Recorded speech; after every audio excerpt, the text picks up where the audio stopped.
I'm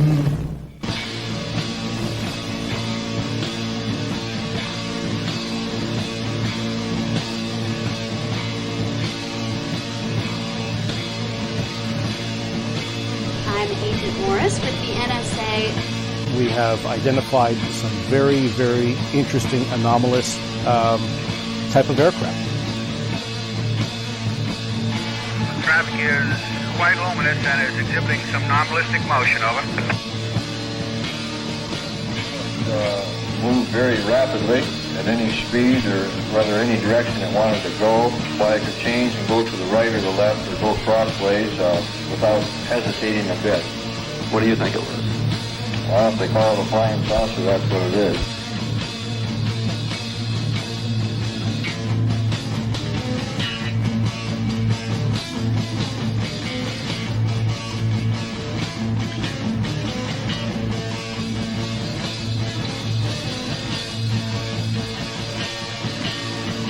EWA 517, do you want to report a UFO? Over. Negative. We don't want to report.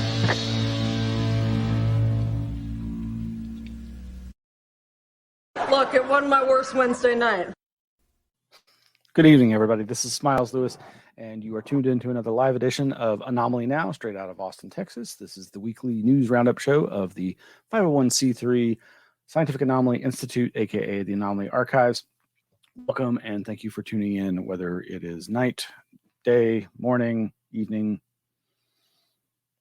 Maybe you're floating out in space and receiving this as a transmission, and you have no sense of cyclical day or night. So, hey, aliens, hail, welcome. Are you our new overlords? We may be finding out very, very soon, folks. Boy, what a weird several days it's been. It's actually been several weeks since we've done the show. Sorry for all those who've missed it. I certainly have missed doing it, but a couple of weeks back, we did a show with Mark, but unfortunately we don't have a recording of that available, but you can go to the website and find the links to all the past shows that we've done, and the archive of this one will be there along with all the other past shows. And that's if you want to get it in the vlog video, web pod, podcast, whatever you want to call it, version. But yeah, it's been a very strange several days, and weeks. So we missed a week after that for stuff related to the nonprofit. We're still looking for a physical location. There are city funds that City of Austin voters voted to spend to try to save Austin's culture and its nonprofits and its for-profits and its arts and its music and its whatever else that makes it weird. We're hoping that that'll count for something, but we were at the opening or the groundbreaking, sort of the ribbon cutting, I don't know what you call it, but an event where we were looking at one of the spaces that's being funded, and it's so good to see that kind of thing is happening, and hopefully it'll slow the degradation of Austin's weirdness. And then this past week, we were right about to do the show, and yay, technical issues vexed us. But we are back, and so yeah, the last several days, what do you think people have been talking about? But it's Bigfoot, right? Or no, not Bigfoot. Loch Ness Monster. That's what people have been talking about. Ghosts. It's ghosts that people have been talking about. There's been some whistleblower about ghost truth. No? What is it? I forget. Well, you can go over to our Flipboard. That's flipboard.com/@Anomaly Archives, one word, /Anomaly-Archives, and some other jibber jabber. And you'll get there eventually. Or you can go to the anomalyarchives.org website and link over and find that. But that's where we post all of our links, great news articles. This is where I dump everything. Like, I got to read this. I don't have time now. And a lot of times I don't end up having enough time. But, here we go. Ex-intelligence official says government hiding alien technology from Congress. What? The myths are true? Yeah, so this has been happening, and of course it has lit up the UFO Twitter sphere, etc. The ufology scene is all a Twitter, all talking about. Is it Dave Grohl? Is that his name? No, Dave Grush. That's right, Dave Grush. We have started a page over at the Anomaly Archives for Dave Grush, but we'll get to that eventually anyway. But yeah, what seems strange to me is over the last several months, there's just been this kind of interesting progression to my mind of a theme that's been kind of playing out, and maybe it's all just synchronicity, coincidence. But I recall back. Let's see. Well, I've already jumped past ahead of this, but I was going to say, oh, by the way, there is the Anomaly Archives has made a playlist based off of the Rice Humanities Archives of the Impossible second conference playlist. Put them in the right order. There's only one missing that they haven't posted yet, but yeah, you can go find the link to this, and you can watch all those great lectures that I was talking about some time back that happened at Rice University, the Archives of the Impossible, Jeff Kripal, and all these wonderful speakers there. So yeah, anyway, back to this theme I've been detecting. So yeah, do you remember like back in this would have been March, early March of this year, Pentagon UFO chief says alien mothership in our solar system possible. And this is over at militarytimes.com, column called The Observation Post. And this is talking about Avi Loeb and Sean Kirkpatrick of, I believe, the Aero Office, their paper on the idea that, well, maybe there's something like a von Neumann mothership out there, that the von Neumann probe mothership that's where all these UFO UAP are coming from. And of course the headlines really overstate their idea. It was more of a impossible idea. And lo and behold, a little while later, Victor brought to my attention this 4chan alleged 4chan whistleblower, another anonymous person on a 4chan. Oh no, where will this lead? But very interesting ideas expressed in it, and it kind of mimics this idea of a mothership. But instead of it being out there somewhere in the solar system, it's right here on Earth. Oh, it's in the Bermuda Triangle. It's this mothership that's manufacturing, built to spec, built to mission type UFOs. And so that's why there's so many different varieties. That's why, or maybe that's why, that they seem to be just all over the place all the time.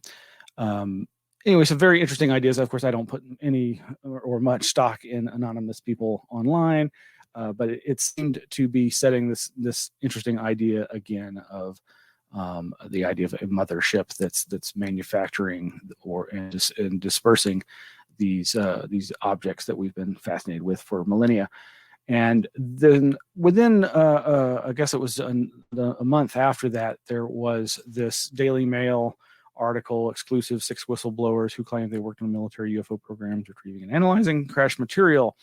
So this momentum building with these different articles. I don't remember if this one mentions any of the mothership ideas, but again, this idea that the government has been recovering crashed UFOs and reverse engineering them. Of course, this is the core story. This is the ultimate core myth of the modern UFO myth. As I often joke, crash saucers, pickled aliens, and government cover-ups.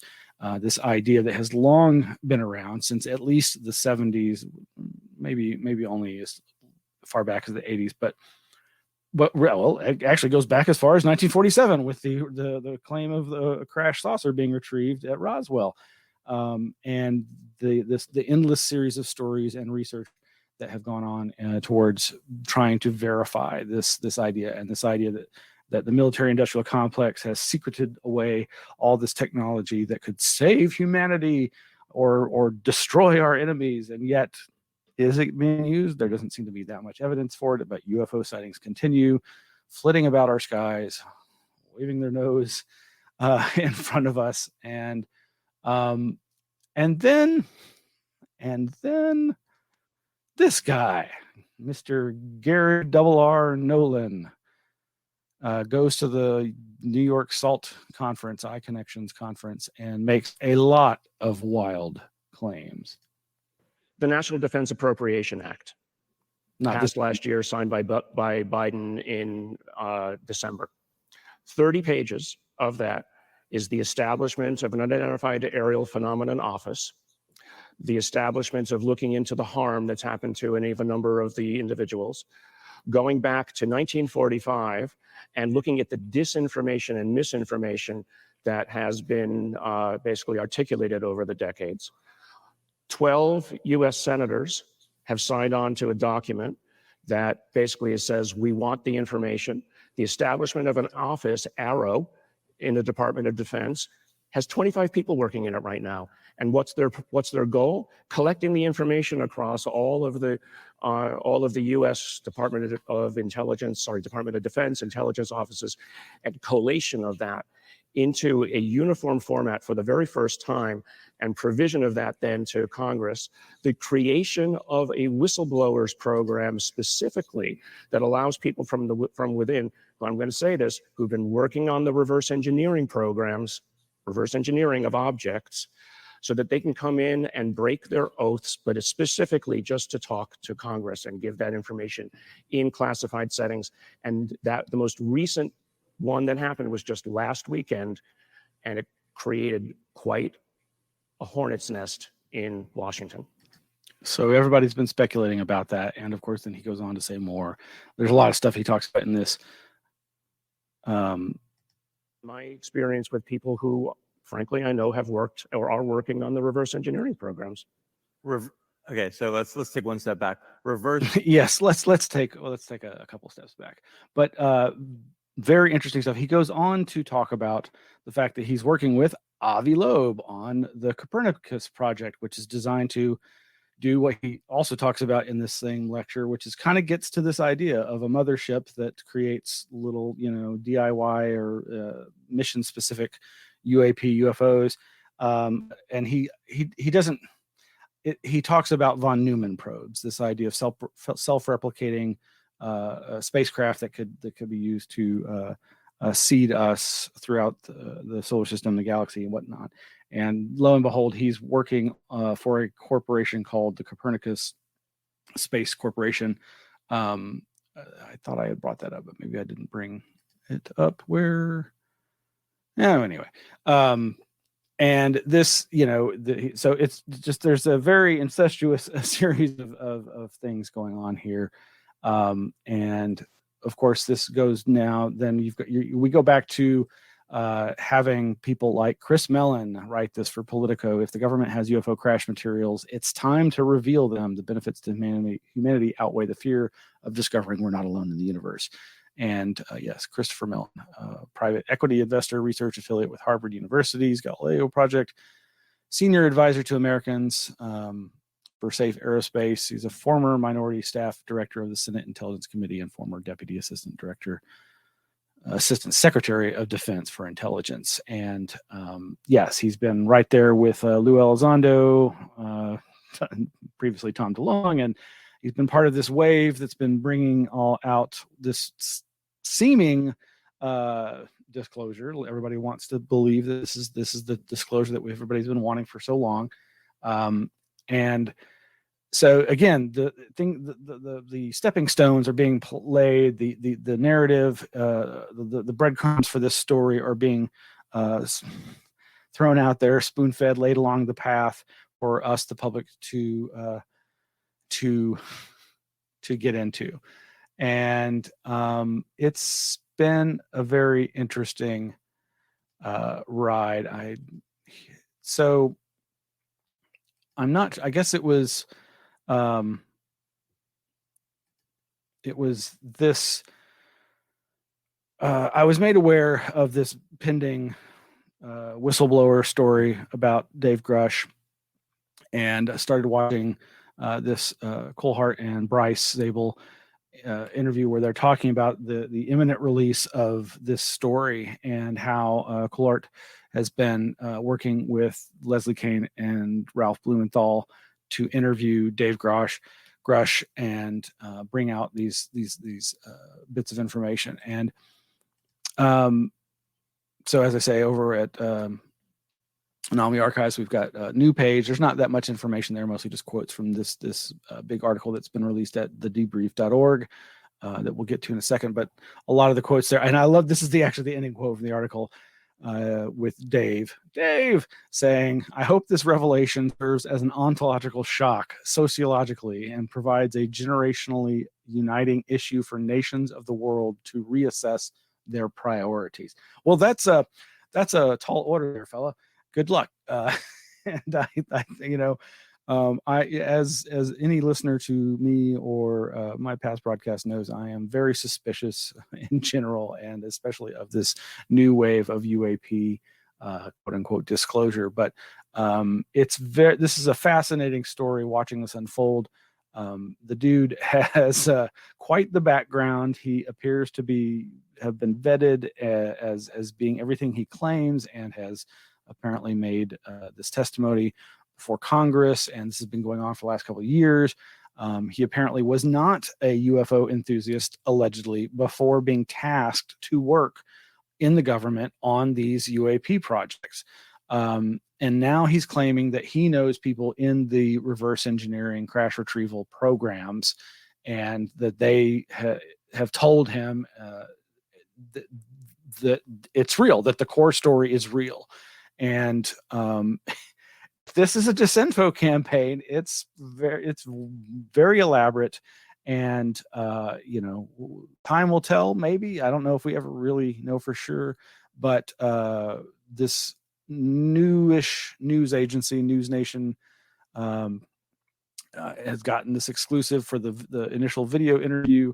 As I mentioned previously, this News Nation video is actually interview done by Ross Coulthard, and wherein this Dave Grush goes into detail about what he knows without ever breaking his secrecy oath. And there's some interesting parts to that. It appears that he's been vetted by DOPSR, which is the organization. If you've been in the intelligence community, you have to put your information through them before to make sure that you're not going to reveal any secrets, that sort of thing.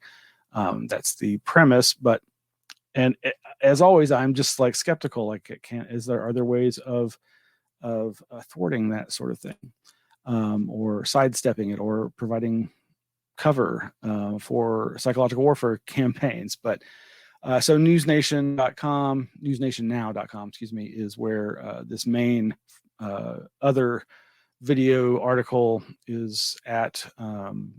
Military whistleblower claims U.S. has UFO retrieval program. And I was, the complete aside, I was pleasantly surprised to learn this is where Elizabeth Vargas ended up. I remember her from ABC News many years ago, or several years ago. And so it was interesting seeing her being the anchor person reporting on this, at least the lead in and so forth. And News Nation is making a lot of hay out of this, getting a lot of traction with various news clips that you can find on YouTube and that we'll link to in the show notes. Interesting stuff. And meanwhile, there's some interesting, so like, why is this all happening right now? And there's some interesting little tidbits here, and this may be nothing, but it really seems like there's a media campaign that's been mounted and that was gearing up to launch. And the impression I'm getting is that this is prematurely launched for a variety of reasons. So let's see if I can play this quick clip here. I don't think we can reveal all the reasons. I mean, it has to do with a lot of placement of various media that's going to be coming after and so on. But the main reason was because there were leaks that were developing. Even Dave's name came out. One of the other people in our character, I think it was actually in an interview you did with Danny Sheehan, actually. And there were other, I mean, there were just leaks that were building and building and building. And our source, Dave Grush, was starting to get nervous. He was starting to get strange phone calls. There were, people were making weird comments about FBI raids. And it was just like the tension was just building for him. He'd been waiting for so long that it just got to a point where the leaking process we were worried about, that somebody might go out and try to do a story about him that presented him in a negative light, for instance, or lie about him in the media. I mean, people do all kinds of horrible things. So we just felt this urgency at a certain point. We just had to get it out. And that's what he wanted as well. And you may want to add to that, Ralph. I don't know, but that's essential. So and there's an interesting little tidbit there about she's alluding to this interviewer's previous interview with Daniel Sheehan, which came out a few weeks before. And sure enough, I haven't finished watching this whole thing, but there is this point where he says, so I'm in dialogue with a lot of the people that were formerly inside the U.S. government that were working on this particular set of programs, with Lou Elizondo and Chris Mellon and Dave Garouche and Carl Nell. There's a whole bunch of different people that have. So yeah, I just find that interesting. And there was some other comment in one of these interviews, and I'm getting so confused because I've been watching so many of these now. And I don't have it queued up, but of course everybody's talking about this, and I as always, am interested in people who have different takes and different approaches to studying this subject than I do. And for instance, John Greenwald of the Black Vault, of course, he has been when I was just getting really started, he too was a very young, just getting started person in the field, and he's been doing his excellent FOIA research all these years. And as much as people who are just rah cheerleading for this new wave of disclosure and whatnot get frustrated at his skepticism and criticality and discerning eye when it comes to how all these things are being represented. He in analyzing the situation, I actually was going to show the clips, but he points out that he finds the fact that Grosh has passed successfly through the DOPSR process makes him feel like that's a red flag, and that he wouldn't be able to do that if any of what he's saying is true, it should have tripped some alarm bells there, and he wouldn't have gotten permission. Though I have to imagine there would have been a way to just I don't know if it's like the MPAA and you show them another edit of the film and you're like, okay, well, we've cut this and this and this, can we now have a PG-13 rating and not an R rating or whatever? I don't know. But he also goes on to reiterate what he's been saying for quite some time, which is, despite everybody's insistence that, oh, a disclosure is happening and the government's opening up, the opposite is happening. That from what he is seeing and from his decades of doing these FOIA reports and digging in and getting information on UFOs and UAP and whatnot, that the government is clamping down and is being even harsher in terms of trying to get this information out. And he's the one doing that hard work, so I trust his judgment, and I suspect he's bound to be correct in that. So even as everybody is cheerleading this apparent revelation of this program, one has to wonder. And in fact, as I've said, I suspect that there's something else going on here. And when I, not too long ago, earlier this year, was reporting on Lou, the other Lou, who had the unidentified celebrity review show, and he went off about giving up on the UFO community and basically was accusing Lou Elizondo and others of all kinds of nefarious stuff, not least of which was sock puppet, operating fake social media accounts and so forth to do dirty work. And he's done a 180 on his belief in the likelihood of any of this being actual disclosure. But he turned me on to this other researcher, UFO witness, former military guy, Jeremy McGowan, who was at one time close to Lou Elizondo and did a series of exposés on his experience with Lou Elizondo and the what he saw as red flags. He's most recently in the last few days done this asymmetric warfare, use of faux whistleblowers and UAP illusion article. It's nothing. It doesn't really actually give any good explanation for vetting this as one, but he's clearly suspicious. And I would say, as always, don't believe the hype, but don't disbelieve, wholeheartedly. I think that there may be a there. We have yet to know for sure. And I'm certainly, I would love for this to be proven true.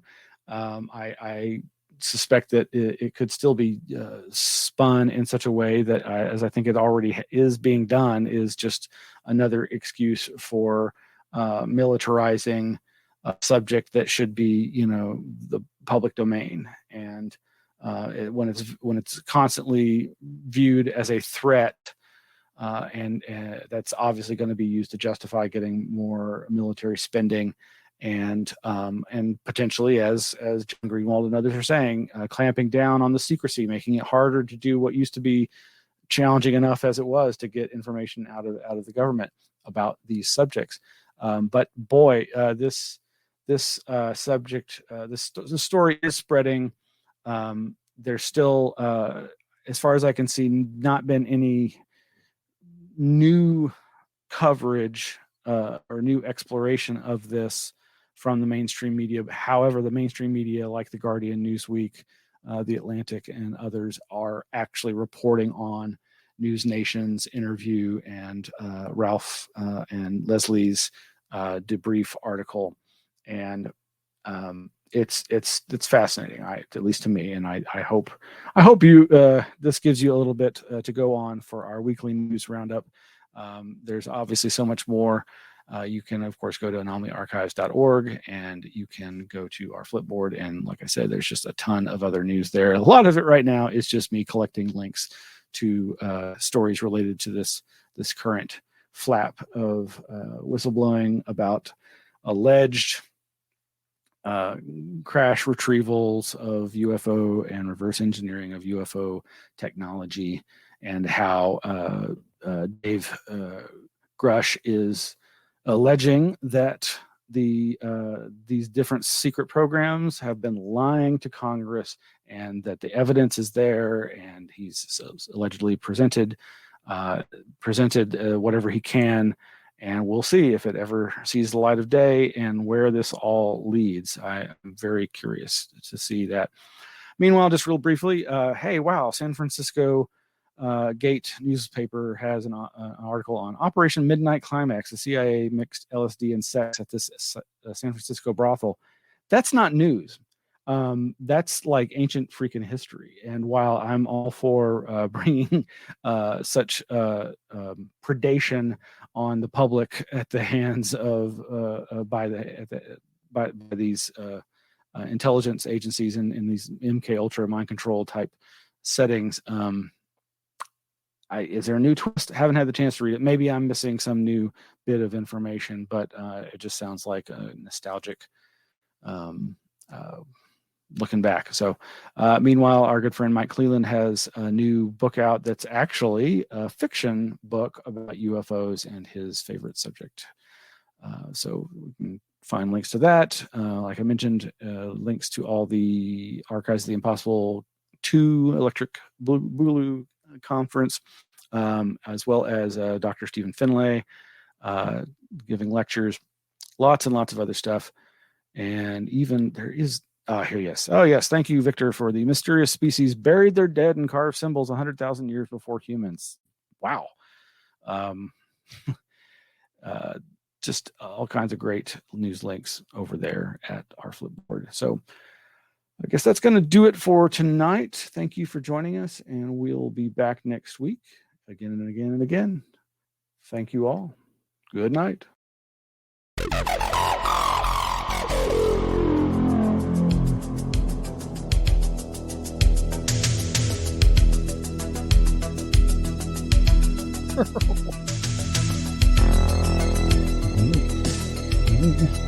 world.